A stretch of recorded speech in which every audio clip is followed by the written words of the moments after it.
Welcome students. English competitive exams की class में आप सभी का स्वागत है।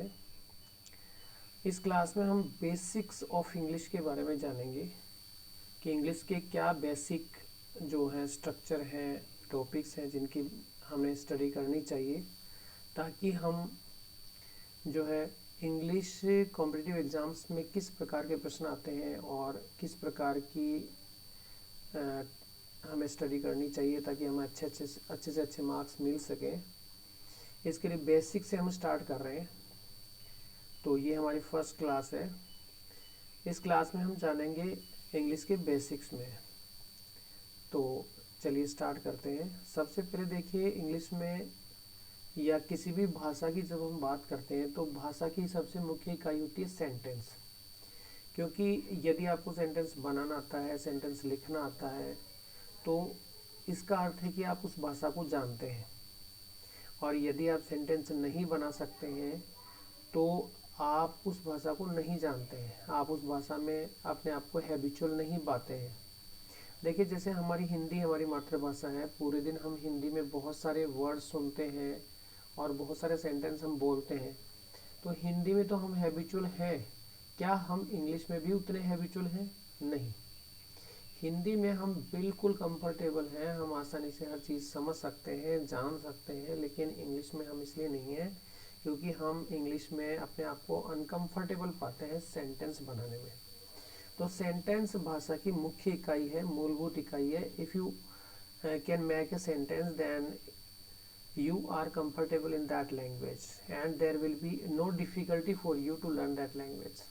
So sentence is the basic thing that you have to learn. Sentence बनाना सीखने के लिए, सेंटेंस बनाना आने के लिए आपको क्या क्या चीज़ों की ज़रूरत होती है, किस प्रकार से सेंटेंस बनता है, देखिए। सबसे पहले मैं आपके सामने एक सेंटेंस लिखा है। सेंटेंस है राम प्लेज और क्रिकेट। देखिए, आप जैसे ही सेंटेंस को पढ़ेंगे, आप अगर आपसे पूछा जाए कि ये सेंटेंस सही है या गलत है तो आप इजीली बताएंगे कि सर ये सेंटेंस करेक्ट है। जिनको ग्रामर का अच्छे से नॉलेज है वो बता देंगे कि सेंटेंस करेक्ट है, जिनको नॉलेज नहीं है वो थोड़ा कंफ्यूज होंगे। देखिए, यहाँ पर देखिए, ये जो सब्जेक्ट है राम, राम एक सिंगुलर सब्जेक्ट है और यहाँ पे जो वर्ब काम में ली जा रही है प्लेज, और ये एक सिंगुलर वर्ब है। प्लेज, प्ले के साथ एस जुड़ा हुआ है। एस या ईएस हम कौन से टेंस में जोड़ते हैं? प्रेजेंट सिंपल टेंस में। तो हम आसानी से पता लगा सकते हैं इस वर्ब को देख के कि ये प्रेजेंट सिंपल टेंस का वाक्य है, ये सब्जेक्ट है और ये वर्ब है और ये आपका क्रिकेट आपका क्या है? ऑब्जेक्ट है। तो इसको देखकर आसानी से आप पता लगा सकते हैं और आप बता सकते हैं कि सर ये सेंटेंस बिल्कुल करेक्ट है और इस सेंटेंस का अर्थ है कि राम क्रिकेट खेलता है। दूसरा सेंटेंस देखिए, प्लेज राम क्रिकेट। क्या ये सेंटेंस सही है? Pledge Ram cricket? जी नहीं, ये सेंटेंस करेक्ट नहीं है। ये सेंटेंस करेक्ट इसलिए नहीं है क्योंकि देखिए इसके अंदर क्या है, सबसे पहले प्लेज आ रहा है और प्लेज जो है वो सही नहीं है। प्लेज, ये वाक्य की शुरुआत हो रही है वर्ब से और वर्ब के बाद आ रहा है सब्जेक्ट, उसके बाद आ रहा है ऑब्जेक्ट। ये वाक्य आपका गलत है। अकॉर्डिंग टू ग्रामर, ग्रामर के रूल्स के अनुसार इस सेंटेंस को हम करेक्ट नहीं कह सकते। और यदि आप ग्रामर के रूल जानते हैं तो आप इसको आसानी से गलत बता सकते हैं, ठहरा सकते हैं। तीसरा सेंटेंस देखिए, क्रिकेट राम प्लेज। ये देखिए, इसमें भी ऑब्जेक्ट को पहले लिया गया, फिर सब्जेक्ट को लिया गया और बाद में वर्ब को लिया गया। ये भी आपका गलत सेंटेंस है।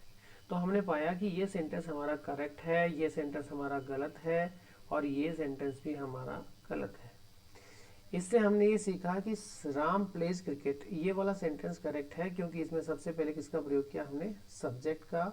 सब्जेक्ट के बाद हम क्या लगाएंगे? वर्ब लगाएंगे और वर्ब के बाद हम क्या लगाएंगे? ऑब्जेक्ट लगाएंगे। यानी यदि इस सेंटेंस पैटर्न को हम फॉलो करते हैं तो आपका सेंटेंस क्या बनेगा? सही बनेगा, करेक्ट बनेगा। जबकि अगर आप ऐसा लिखते हैं प्लेज राम क्रिकेट तो भी आपका गलत होगा, क्रिकेट राम प्लेज तो भी गलत होगा। तो सबसे पहले तो इस पैटर्न को जानने की आवश्यकता है कि ये पैटर्न बनेगा कैसे, पैटर्न कैसे बनते हैं, क्या सभी वाक्यों में ये पैटर्न काम में आ सकता है या और अलग अलग प्रकार के वाक्य बनाने के लिए और दूसरे पैटर्न काम में आएंगे। पैटर्न्स का नॉलेज होना हमें बहुत ज़्यादा आवश्यक है, बहुत ज़्यादा जरूरी है। आगे देखिए, पैटर्न के साथ साथ ये पैटर्न ये काम में क्यों लिया? इसके पीछे रीजन है कि ये हमें मीनिंग देता है, यहाँ से कोई मीनिंग नहीं निकलता है। तो हम एक डिफाइन कर सकते हैं सेंटेंस की डेफिनेशन, हम बता सकते हैं कि सेंटेंस कहते किसे हैं। सेंटेंस का मतलब है group of words that makes a sense is called a sentence, यानी शब्दों का ऐसा समूह जिसे हमें क्या मिले, मीनिंग मिले, अर्थ मिले, वही सेंटेंस कहलाएगा।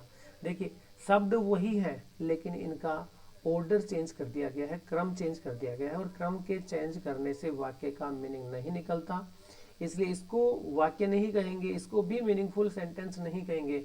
और सेंटेंस का मतलब है जो मीनिंग दे, शब्दों का ऐसा ग्रुप जो हमें मीनिंग दे, उसी को सेंटेंस कहेंगे। चलिए आगे बढ़ते हैं। इसके बाद देखते हैं, देखिए सेंटेंस के साथ जो वर्ब है, देखिए हमने यहाँ राम के साथ हमने प्लेज वर्ब काम में लिए, क्यों हमने प्लेज ही क्यों लिखा, हमने प्ले क्यों नहीं लिखा, हमने ये एस क्यों जोड़ा, इसके पीछे क्या कारण है, इस चीज को हम जानने का प्रयास करेंगे। क्योंकि आप देखिए जब भी आप वाक्य बनाएंगे तो verb is the central element of a sentence, verb is the cardinal element of sentence, man element, chief element. Verb वाक्य का मुख्य एलिमेंट है, बिना वर्ब के हम वाक्य नहीं बना सकते। वर्ब का होना वाक्य के लिए बहुत ज्यादा जरूरी है। बिना सब्जेक्ट के भी वाक्य बन सकता है, बिना ऑब्जेक्ट के भी वाक्य बन सकता है, लेकिन it is the verb that max that completes the sentence. ये इसके हम डिटेल में बाद में चर्चा करेंगे जब वर्ब का टॉपिक आएगा। देखिए singular and plural in sentence, sentence के अंदर सिंगुलर प्लूरल क्या होता है। देखिए यहाँ पे राम, राम एक सब्जेक्ट है, सब्जेक्ट कैसा है, सिंगुलर है, इसके कारण हमने वर्ब के साथ ऐसे यस लगाया, ये वर्ब भी कैसी बन गई, ये भी सिंगुलर बन गई। यानी सिंगुलर सब्जेक्ट के साथ काम में आने वाली वर्ब को हम कैसी वर्ब कहेंगे, सिंगुलर वर्ब कहेंगे। देखिए आपके सामने सेंटेंस आ रहा है, पहले हम डेफिनेशन लिख लेते हैं, जान लेते हैं क्या होता है। Singular subject takes singular verb, मतलब सिंगुलर सब्जेक्ट के साथ सिंगुलर वर्ब आएगी, and plural subject takes plural verb, और प्लूरल सब्जेक्ट के साथ कैसी वर्ब आएगी, प्लूरल वर्ब आएगी, यानी जैसा सब्जेक्ट वैसी वर्ब। देखिए कुछ एग्जाम्पल है हमारे सामने, इनको हम फिल करने की कोशिश करेंगे और सीखने की कोशिश करेंगे कि किस प्रकार से हम अकॉर्डिंग टू सब्जेक्ट हम वाक्य में वर्ब का यूज कर सकते हैं। देखिए यहाँ सब्जेक्ट क्या है, राम है, और हमें वाक्य को पढ़ना भी नहीं है, हमें पूरे वर्ब्स देखनी है। अगर हम वर्ब्स देखेंगे तो आसानी से हम पता लगा लेंगे। देखिए यहाँ दे रखा है प्ले और दे रखा है प्लेस, बताइए कौन सा करेक्ट है। आपका आंसर होगा प्लेस। क्यों, क्योंकि आपका सब्जेक्ट कैसा है, सिंगुलर है, तो वर्ब भी कैसी आएगी, सिंगुलर। वाक्य क्या बनेगा, राम प्लेज क्रिकेट। दूसरा सब्जेक्ट देखिए ही कैसा सब्जेक्ट है, सिंगुलर है, और यहाँ वर्ब दे रखी है दो, एक तो है गो, दूसरी दे रखी है गोज, बताइए कौन सी आएगी, ईएस वाली वर्ब आएगी। क्योंकि सब्जेक्ट अगर सिंगुलर है तो वर्ब भी कैसी होनी चाहिए, सिंगुलर होनी चाहिए, तो यहाँ पर गोज लिखना होगा, ही गोज टू स्कूल। तीसरा सब्जेक्ट देखिए ही, माई बेस्ट फ्रेंड, देखिए यहाँ पे इज, यहाँ दे रखा है एम, और यहाँ दे रखा है आर, तो ही के साथ सिंगुलर है तो सिंगुलर वर्ब आएगी इज, वाक्य बनेगा हिज माई बेस्ट फ्रेंड। यहाँ देखिए दे, और दे कैसा सब्जेक्ट है, प्लूरल है, और दे स्टूडेंट्स, और वर्ब है आर और इज, तो दे के साथ हम किसका यूज करेंगे, दे के साथ हम आर का यूज करेंगे।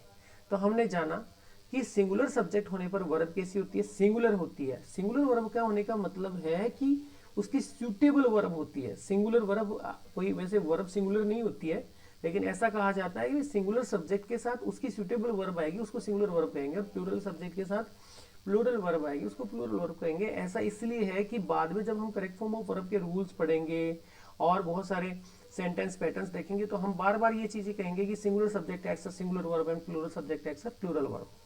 अब देखते हैं टाइप्स ऑफ सेंटेंस कि सेंटेंस कितने प्रकार के होते हैं, कैसे कैसे सेंटेंस बन सकते हैं। देखिए असर्टिव और डिक्लेरेटिव सेंटेंस होता है, जैसे हमने देखे थे पहले राम प्लेज क्रिकेट, ये कैसा है, ये असर्टिव है। असर्टिव है जो डिक्लेयर करता है, यानी आप बोलते हैं मैं जयपुर जाता हूँ, है मैं इंग्लिश पढ़ता हूँ, ये कैसे हैं, स्वीकार करने वाले वाक्य, ऐसे वाक्य जिनमें सब्जेक्ट कुछ स्वीकार करता है। असर्टिव सेंटेंस, डिक्लेरेटिव सेंटेंस जिनमें सब्जेक्ट कुछ डिक्लेयर करता है।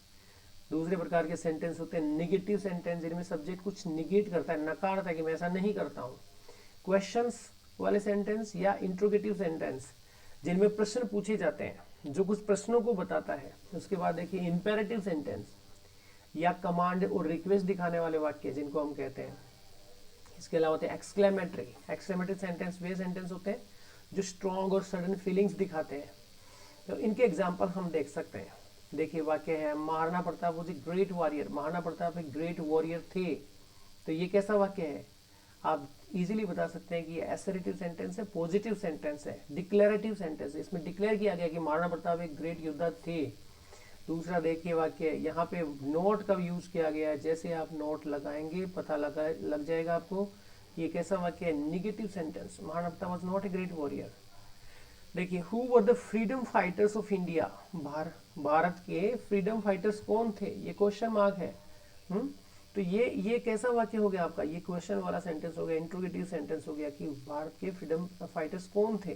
प्लीज हेल्प मी, देखिए वाक्य के अंदर प्लीज आ रहा है, तो ये कैसा वाक्य हो गया आपका, इंपेरेटिव सेंटेंस हो गया। प्लीज मेरी मदद करें, let us play cricket, late से शुरू हो रहा है, ये भी कैसा वाक्य हो गया, इंपेरेटिव सेंटेंस हो गया। Oh I forget the phone, I forgot the phone. तो यहाँ देखिए ये जो मार्क है, ये जो निशान है, ये एक्सक्लेमेशन मार्क है। इसका मतलब होता है अचानक होने वाली सडन फीलिंग्स, स्ट्रॉन्ग फीलिंग्स को दिखाता है। एक्सक्लेमेटरी सेंटेंस हमेशा सडन या स्ट्रॉन्ग फीलिंग्स को बताते हैं। आप बोलते हैं अचानक से आप घर से निकल गए, आप फोन घर पे भूल गए, तो बाहर निकलते ही आपको याद आता है, बस में बैठ के कहीं जा रहे हैं, आपको अचानक से याद आता है, ओ आई फॉरगॉट द फोन, अरे मैं तो फोन भूल गया। तो ये अचानक होने वाली क्रियाओं और प्रतिक्रियाओं को दर्शाने के लिए इस प्रकार के सेंटेंस काम में लिए जाते हैं। और देखिए सिट डाउन, बैठ जाइए, ये कैसा है, आदेशात्मक वाक्य है, इसको इंपेरेटिव वाक्य बोलेंगे।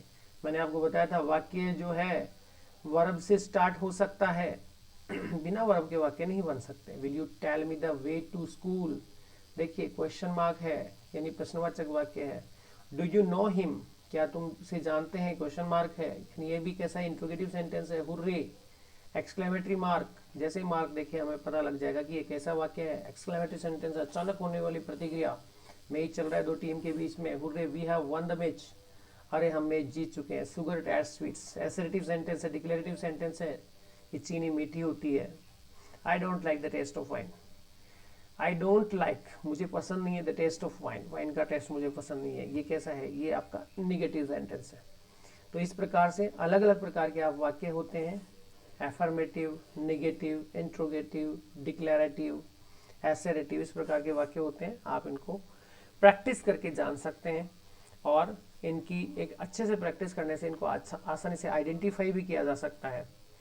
आप इसी प्रकार के वीडियोस देखने के लिए हमारे साथ बने रहें। Thank you.